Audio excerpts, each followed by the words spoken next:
E aí, pessoal, bem-vindos de novo.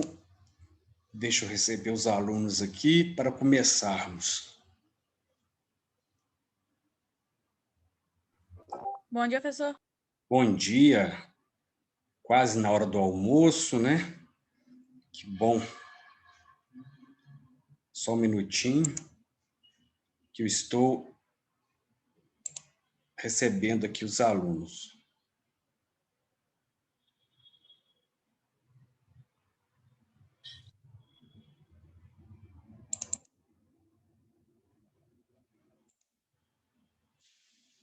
Bom dia, professor. Bom dia, tudo bom? Bom, hein? Tudo jóia. Só um minutinho.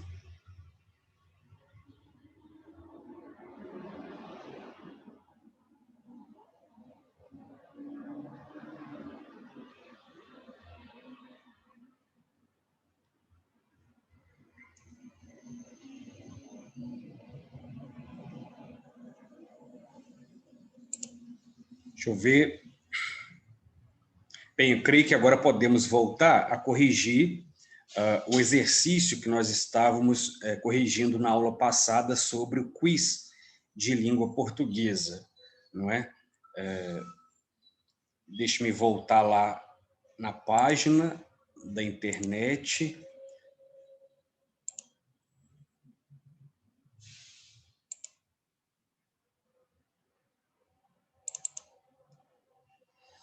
Então, eu parei na questão 4, vamos à questão 5.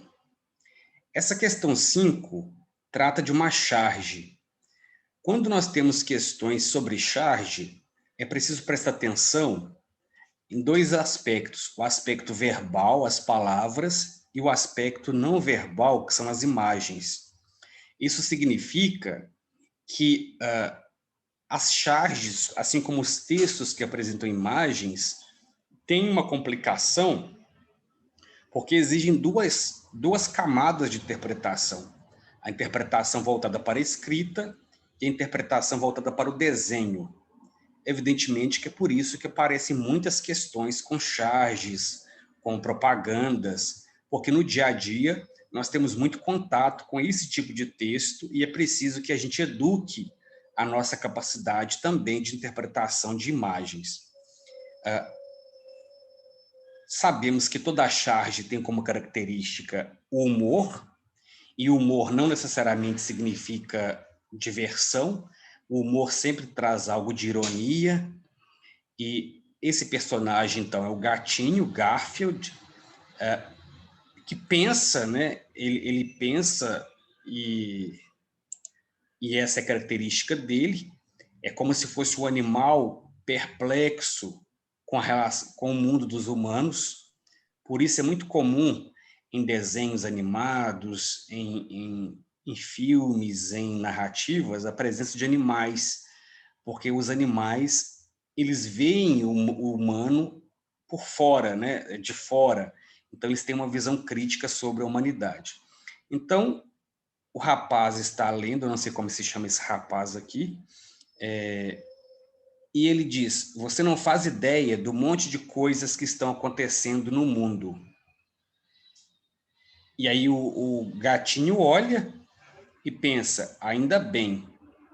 Então, pela resposta do Garfield, ainda bem, o que seriam as coisas que acontecem no mundo? Evidentemente que, se você não conhecesse o mundo, você não teria como responder a essa questão, porque não fornece elementos que indiquem o que está escrito no jornal. Mas algumas questões como essa exigem que você saiba da realidade. Então, ler a realidade, muitas vezes, é necessário para você entender um texto. Se ele não quer saber as coisas que estão acontecendo no mundo, não é porque elas são naturais, não é porque elas são curiosas, porque se fossem curiosas, ele gostaria de ler, de saber. Corriqueiras também não, são assustadoras. Exatamente essa é a noção. Você sabe que as notícias são sempre assustadoras, e é por isso que o Garfield não quer ler. Então, a letra A é a resposta correta. Essa questão 6 trata de algo que é muito curioso na nossa época, pelo menos na época de vocês, que é o fato de você ter frutas o ano todo.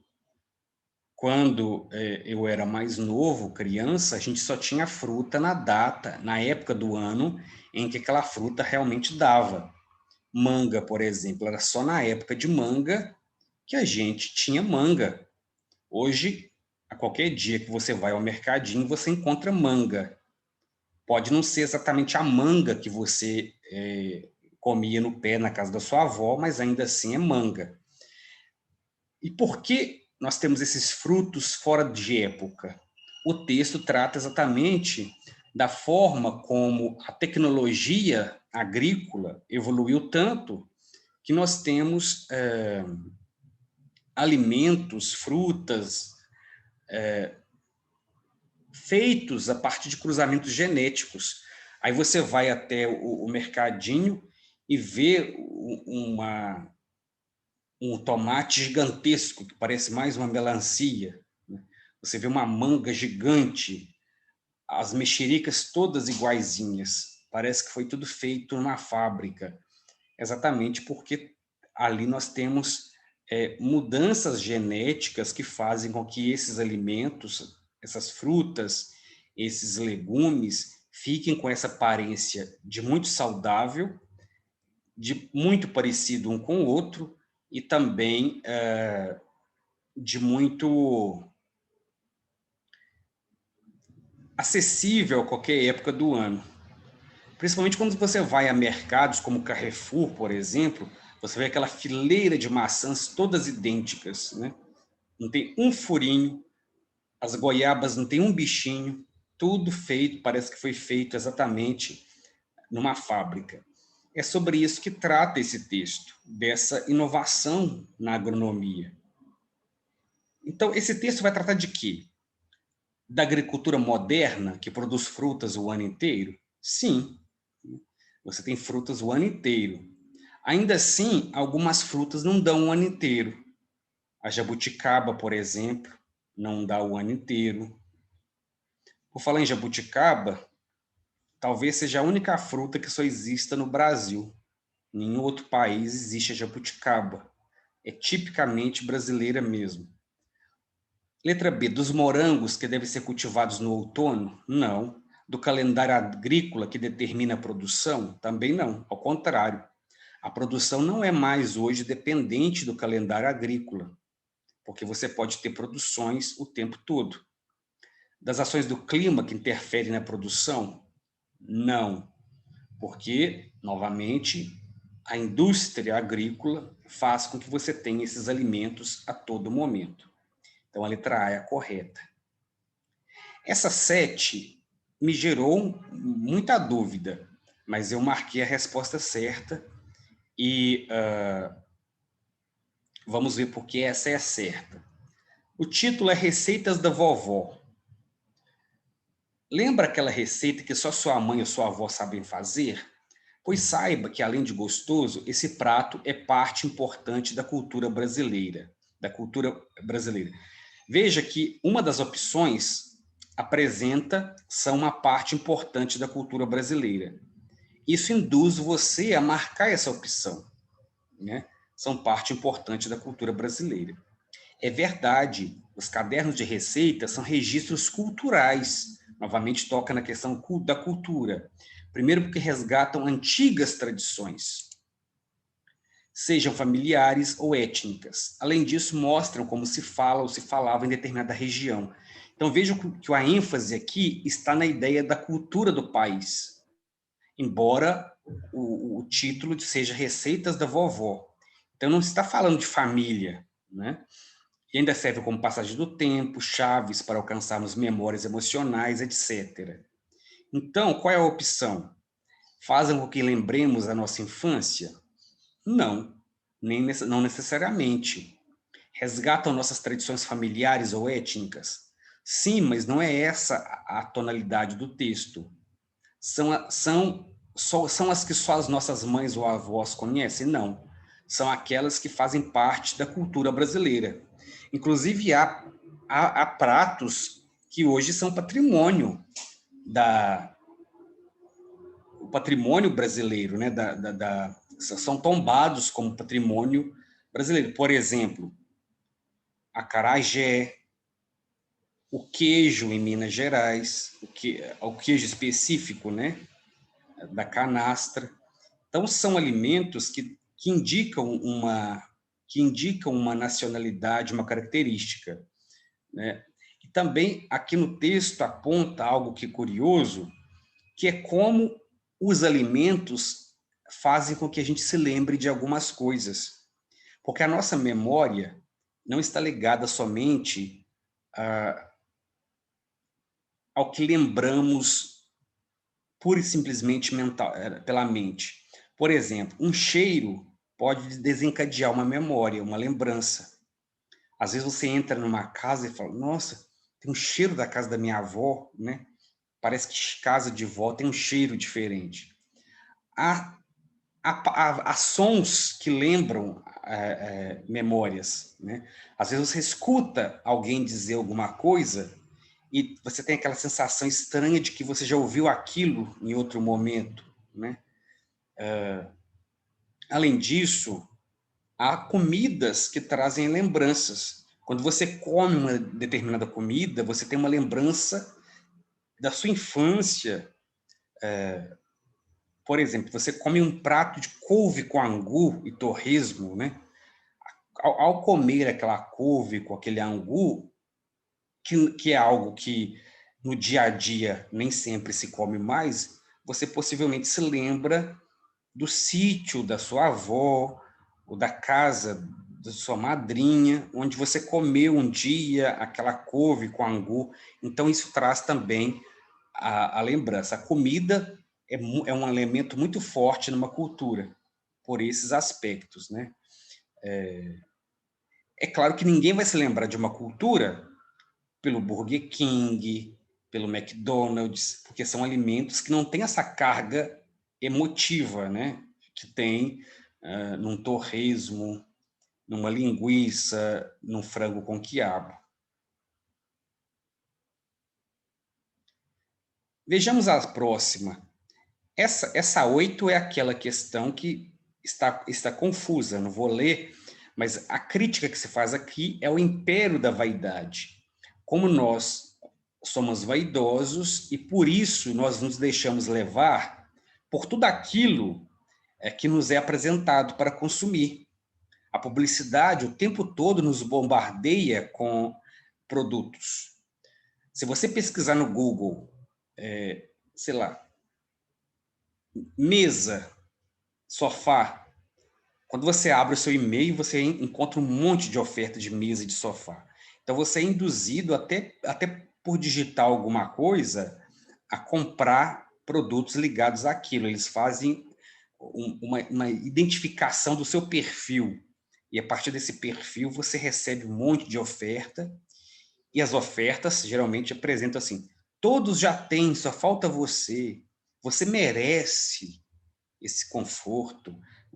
A ideia de que você merece, né, ela tem muito impacto, porque a gente se considera merecedor, né? Ah, é claro que eu mereço. Então, como você se considera merecedor de alguma coisa e a propaganda diz que você merece, aí você se sente, então, na obrigação de merecer, de comprar aquilo que você merece. Então, tudo isso apresenta um cenário em que você não tem mais o prazer dos momentos, porque todo prazer está em consumir. Sobre isso, então, que trata o texto. E você não consegue se desligar, porque o prazer gratuito, espontâneo, está cada vez mais difícil. Isso é verdade, porque quando você vai viajar, por exemplo, tudo tem que pagar. Mas não é o fato de pagar que é chato. Por exemplo, eu nunca tinha ido ao Cristo Redentor, nunca tinha tido essa curiosidade. Aí na última vez que eu fui ao Rio de Janeiro, eu tive a curiosidade de ir. Horrível passeio. Você tem que pegar 3 vans, né? Aí depois que pega essas... Primeiro tem que pega uma van faz fila para pegar a van, paga uma fortuna, a van te deixa num ponto, você paga mais, faz fila, pega outra van, a van te deixa num ponto, aí de lá para cima você tem que subir andando, aí você sobe andando no caminho, você sente sede, tem que comprar água, você quer ir ao banheiro, tem que ir ao banheiro, você tem que parar ali para almoçar, porque você já ficou cansado, aí você tem que sentar, esperar lugar vago para comer, aí depois você chega finalmente lá no alto do Cristo, já está esgotado de cansaço, irritado, aquele monte de gente se apertando para tirar foto. Então você pagou para ter esse prazer. Não é no sentido somente do dinheiro, é de você ter um sacrifício tão grande para usufruir de um prazer que ele acaba não sendo prazeroso mais. A hora que você chega lá, você já está irritado, cansado, com raiva, você quer mais ir embora. Então eu não fiquei nem 10 minutos. A nossa sociedade faz isso, com que a gente gaste muito tempo e muito dinheiro para muito pouco prazer, quando, na verdade, os momentos mais prazerosos são aqueles em que você passa sentado na calçada conversando com sua amiga, em que você vai para o campinho brincar de bola. São os momentos realmente mais significativos e que estão muito raros, porque a gente se ilude achando que o prazer está na compra, no consumo, de você ficar na fila para ir no parque aquático, ficar 1h30 na fila, dormir na fila para assistir a um show, enfim. É sobre isso que trata o texto. Então, o texto não pede que as pessoas fiquem em casa, né? E volte a fazer os programas de antigamente. Seria uma visão muito antiquada, até porque os programas de antigamente podem não agradar hoje aos jovens, né? Os programas de antigamente que eu conheço, por exemplo, ficar na beira da fogueira contando história. Nem todo jovem vai ter esse interesse. Mas você pode ter brincadeiras de jovem que não sejam antigas, mas que são prazerosas. Então, na verdade, o que o texto pede é que sejamos mais críticos em relação ao incentivo do consumo pela mídia e procurarmos saber se realmente nós precisamos daquilo ou se é puramente uma vaidade ou uma manipulação, né, pelo discurso midiático. Será que meu celular está tão defasado que eu preciso trocar por um celular novo? Agora parece que vai sair o celular 5G, né? Acho que é 5G. Então a pessoa já fica se sentindo na obrigação de comprar, quando na verdade está com um ótimo celular guardado. Essa questão 9 é curiosa porque a história em esmolas. Eu achei muito profundo porque mostra que toda a nossa história, a história do Brasil, é uma história de esmolas, né? Os portugueses, quando chegaram, trouxeram bugigangas para agradar os índios, né? Com espelho. Nossa, eles ficaram fascinados quando viram o espelho, porque imagina, antes de haver o espelho, uma índia, ela se arrumava para ir a uma festa, né? Na tribo ali, ela tinha que ir onde para olhar? Lá na lagoa, né? E aí, se a lagoa, se está escuro, você não consegue enxergar na lagoa. Se a água está embaçada, você não consegue enxergar também. Agora, com o espelho, não. Você consegue enxergar a todo momento. Então, eles ficaram encantados com o espelho, com o fogo, né? E com outras bugigangas. Então, de um lado, os europeus matavam os indígenas e de outro davam essas esmolas. Aí, logo adiante, diz que a independência do Brasil também foi uma esmola, porque o Brasil se torna independente em 1822, mas continua com um filho do rei europeu português. Então, é uma independência que só tem no nome, porque nós continuamos com o português no comando. A libertação dos escravos também foi esmola, porque os escravizados não tiveram depois nenhum direito a nada. Foram colocados na rua, na pobreza, sem lar, sem educação, sem emprego, esmola. E a República foi proclamada também como esmola, né? Porque foi a partir de um golpe que se deu essa república. Então, qual é a principal informação do texto? É que a história do Brasil é uma história de esmolas, dos poderosos para os humildes? É isso mesmo, é uma história de esmolas. Letra A, quando aqui chegaram, os portugueses traziam bugigangas para os índios? Não, isso foi só um exemplo. C, no lugar de um presidente brasileiro eleito para o nosso povo, tivemos o imperador? Também foi só um exemplo. Nossa república foi proclamada, mas de um modo insuficiente, como uma esmola. Somente um exemplo também. Então, não podemos confundir o exemplo com a tese, a ideia geral do texto. Muitas vezes erramos na interpretação, porque associamos um exemplo ao tema do texto. O exemplo não é o tema. É uma das formas com que o tema é elaborado.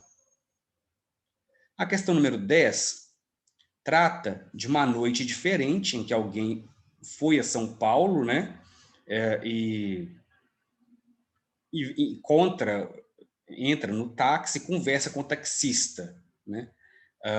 Então, o que desencadeia a história? É exatamente a conversa que o taxista ouve e fica curioso e pergunta. A número 11 trata da função da arte, né? E é curioso aqui porque a arte não é exatamente a arte plástica, é a arte da natureza.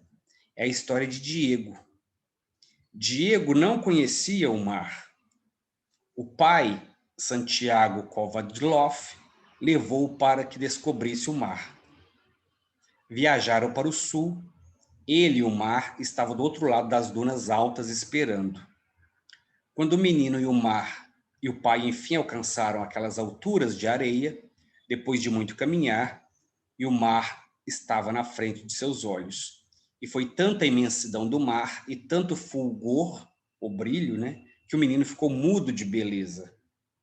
E quando finalmente conseguiu falar, tremendo, gaguejando, pediu ao pai: me ajuda a olhar. Então, qual é o motivo de um menino ter ficado tremendo e gaguejando? É porque a viagem foi longa? Não. É porque as dunas eram altas? Você poderia iludidamente marcar essa opção, mas fica claro aqui que ele viu o mar. Ele estava no alto da duna. Mas o que fez com que o menino não conseguisse enxergar direito? É porque o mar era imenso e muito belo, então ele ficou cego de beleza. E a letra D, o pai não o ajudou a ver o mar. Não tem essa explicação. Alguém lembra a primeira experiência que teve com o mar? De ver o mar pela primeira vez? Ou alguém nunca viu ainda o mar? Eu já vi. Eu já vi, mas não lembro qual foi a primeira vez que eu vi, não, professor. Lembra, Eu não? acho que minha primeira vez, acho que foi com 8 ou 7 anos. Foi muito o quê? 8 ou 7 anos. É? E foi A legal, minha né? primeira, eu acho que... Pera. Da que eu me lembro, que, tipo assim, meus pais me levam pra praia quando eu era, tipo, bem pequena. Eu tinha uns 3, 4 anos. Ah, eu me lembro da primeira vez que eu fui ao mar, porque eu já tinha mais de 20 anos. Então, eu já estava... Eu tinha 25 anos, né?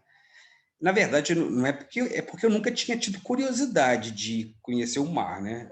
Eu nunca fui uma pessoa muito de viajar. Então, eu nunca tive essa vontade de sair nas férias, eu vou para tal lugar. Não sou assim. Mas, então, houve uma ocasião em que eu fui realmente... eu fui ao Rio de Janeiro, mas não fui com a intenção de ir à praia. Eu fui com a intenção de...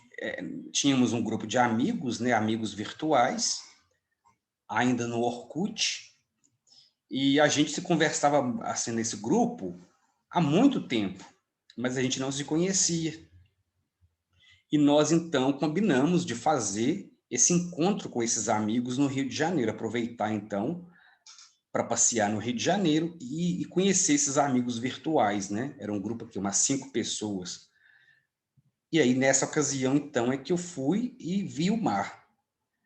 A primeira impressão foi uma impressão que eu tive de nojo, porque quando você vai a caminho do mar, é um cheiro muito forte no Rio de Janeiro, né?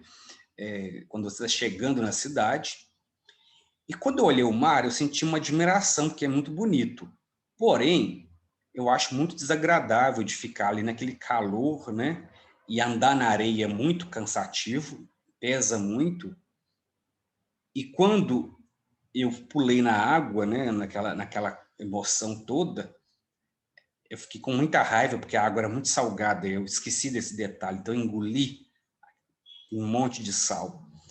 Então não achei uma experiência tão agradável assim, não.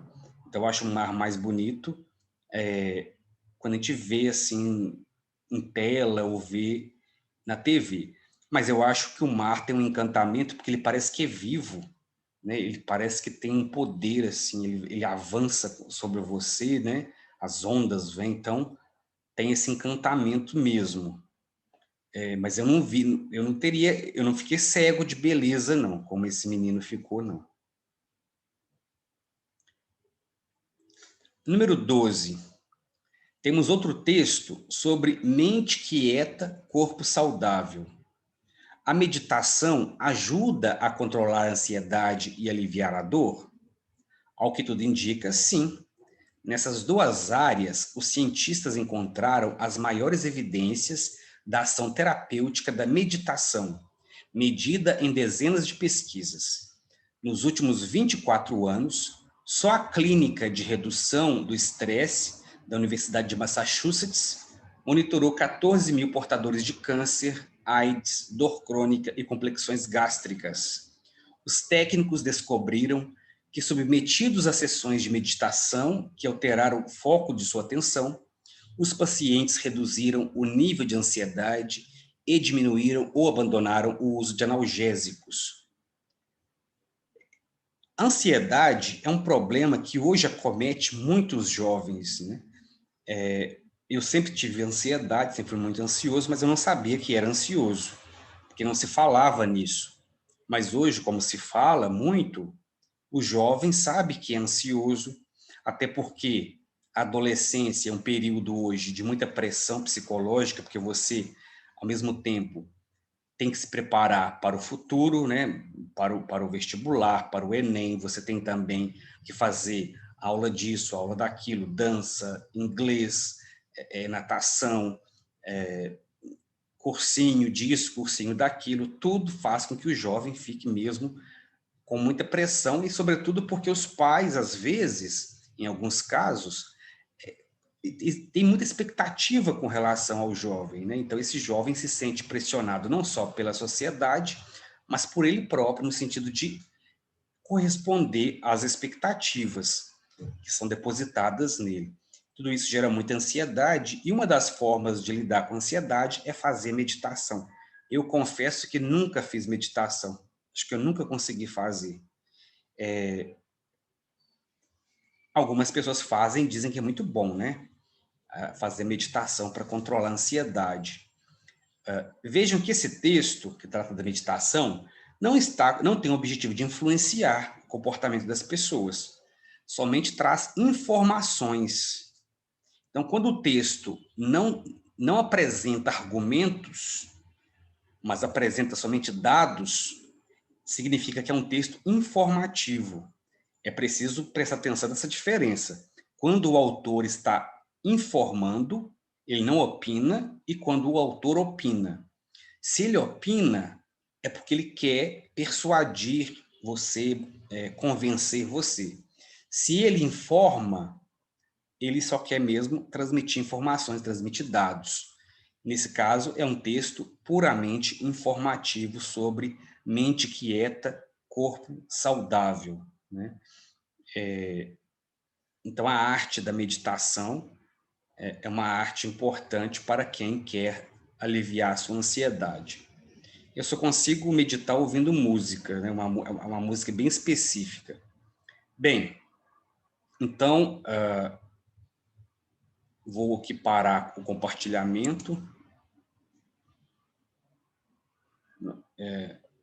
e vou passar aqui, nesses últimos minutos, por falar em juventude, só um minutinho.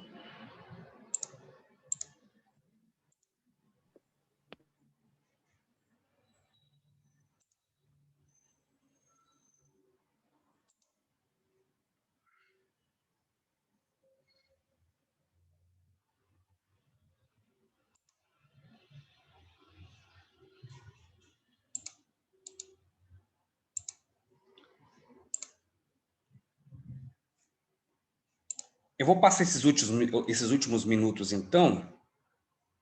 Deixa eu ir ao chat. Vou passar para vocês um teste para sondar quais são os interesses de vocês para o futuro. A gente encontra muito teste na internet chamado teste vocacional.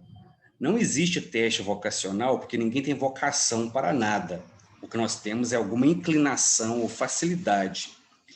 Então, esse teste que eu estou passando aqui é um teste científico que realmente avalia os interesses que você tem com relação às áreas de estudo e com relação a futuras profissões. Então, eu fiz mais cedo com uma turma, deu muito certo, porque coincidiu exatamente com os interesses específicos que os alunos tinham. Então, basta clicar aqui, né, nesse link e responder. São perguntas muito rápidas, você pode marcar mais de uma opção para descobrir ou para identificar quais são os seus interesses profissionais ou de estudo também. Por mais que você esteja agora indo ainda para o ensino médio, já é tempo de você pensar em quais são as suas inclinações e seus interesses para que você já direcione, né, o foco das suas atenções e dos seus estudos extras, né, com relação a esses temas. Então, vamos tentar fazer nesses 7 minutos, e aí, às vezes, dá tempo de ouvir alguém para ver se chegou a uma resposta parecida com o que gosta.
Ô, professor, qual que é a diferença entre atividade manual e atividade física?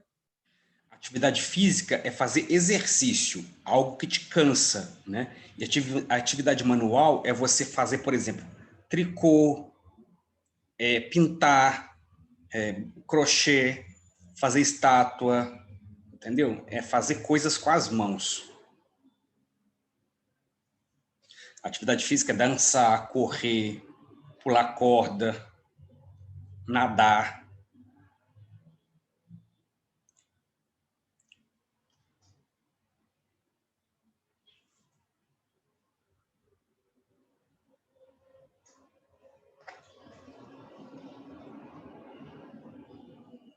Se não tem nenhuma opção que te agrada, você pode pular, né? Algumas não me agradam em nenhuma opção. Eu pulo.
Professor, acabei o meu. Maria Eduarda, você é muito rápida, você vai fazer as provas rapidinhas do Enem. E qual foi o resultado seu, Maria Eduarda? Design gráfico, artes visuais, comunicação e multimeios, jornalismo, marketing, publicidade e propaganda, artes cênicas, música, fotografia, relações públicas, comunicação social, rádio e TV, design de interiores, arquitetura e urbanismo, desenvolvimento de jogos, educação física, letra, moda e entre outros. E o que está escrito na sua descrição, nas características? Peraí, observação? É. Ressalta-se que essas não são as únicas Não, mas profissões que você pode... lá em cima, Tá. Este é um campo profissional que exige muita criatividade e muitas vezes habilidades especiais. Assim, para você cursar música, é importante que tenha uma habilidade específica para isso. As atividades básicas que compõem esta área estão ligadas à criação artística e à comunicação por diferentes meios: oral, escrito, visual, gráfico e etc.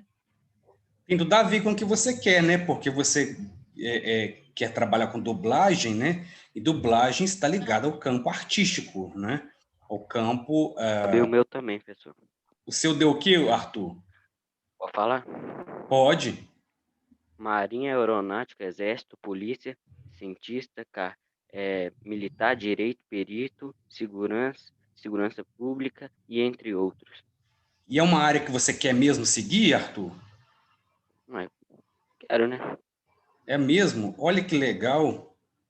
E é uma área hoje que está muito valorizada, a área da segurança pública, né? E tem havido, né, concursos para isso. E é uma formação também muito sólida e rápida, porque você passa num concurso, né? ESA, SpaceX, ITA, e você logo de cara já vai estudar e você recebe. Então, você não precisa esperar terminar a faculdade, arrumar emprego e depois trabalhar. Você já começa a desenvolver a sua carreira juntamente com o estudo. E isso, geralmente, para os rapazes é muito atrativo, porque, geralmente, o rapaz tem mais pressa com relação à formação. Tanto que nas faculdades, a porcentagem de mulheres é muito maior do que de homens hoje em dia, né? Porque os homens, em geral, procuram formações mais rápidas. E a faculdade demora 4, 5, 6 anos para se formar. Interessante. Mas eu nunca tive vontade de... Por isso que é bom você fazer um teste, observar a sua inclinação. Eu nunca tive inclinação para essas áreas, né? Então, os meninos falavam muito em fazer ESA, eu nem sabia o que era isso. Eu gostava de ler, de comunicar. Então, os interesses são muito diferentes. Alguém mais terminou? Aliás, a aula está acabando. Na aula que vem, se alguém quiser, pode falar. E você pode terminar de fazer e observar se realmente tem relação com o que você deseja, e você assim vai construindo a sua... Na aula que vem você fala, Ana Júlia, porque vai cortar agora mesmo